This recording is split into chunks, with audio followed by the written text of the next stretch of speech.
एक बुढ़िया मैया थी।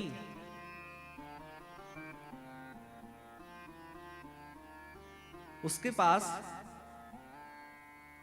भगवान शंकर उससे रीझ कर उसके पास आ गए और उस बुढ़िया मैया के आंख नहीं थी। ध्यान से सुनना आप लोग। उस बुढ़िया मैया के आंख नहीं थी और उसके कोई पोता भी नहीं था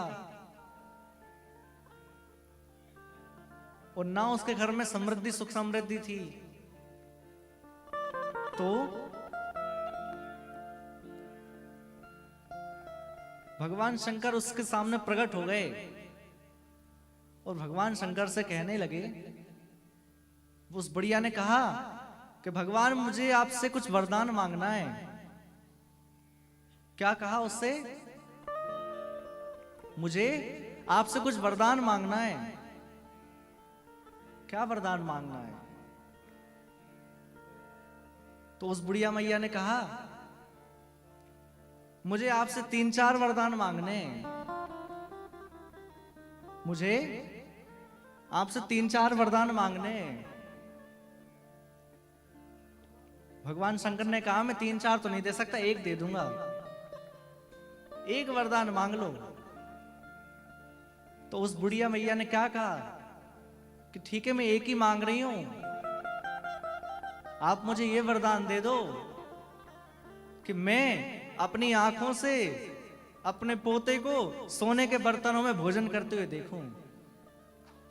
अब आंख भी मांग ली, पोता होगा जब तो भोजन करेगा, और सोने की थाली जिसके घर में भोजन करने के लिए हो उसके पास किस धन की कमी है।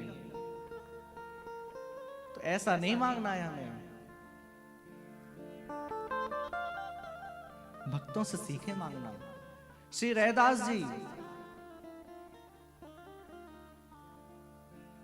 जब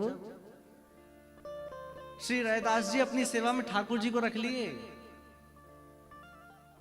तो पहले तो खूब भ्रमण करने जाते थे अलग अलग तीर्थों में, अलग अलग क्षेत्रों में। पर जैसे ही ठाकुर जी को अपनी सेवा में रख लिए तो फिर उन्होंने बाहर जाना बंद कर दिया।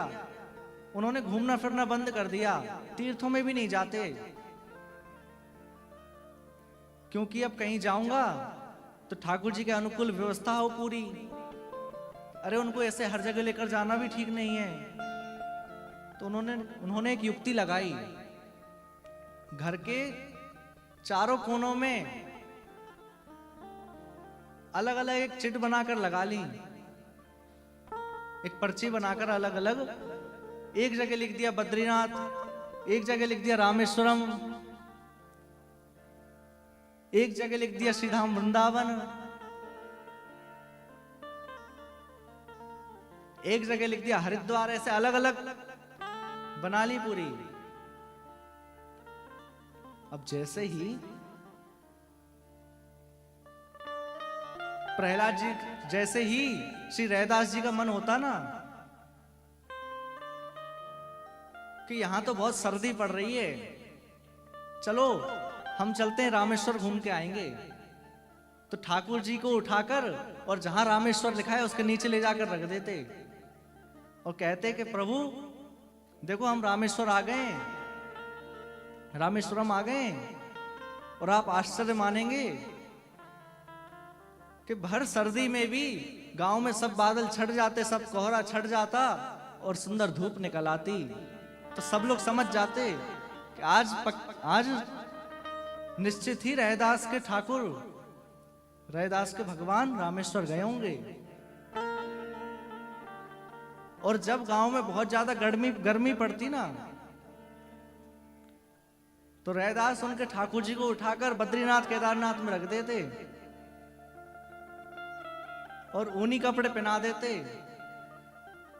और उस गांव में भी पता नहीं कहां से ठंडी ठंडी हवा चलने लगती और इतना ठंडा माहौल बन जाता तो लोग समझ जाते कि रैदास निश्चित ही ठाकुर जी को बद्रीनाथ ले गया होगा। समझ जाते सब।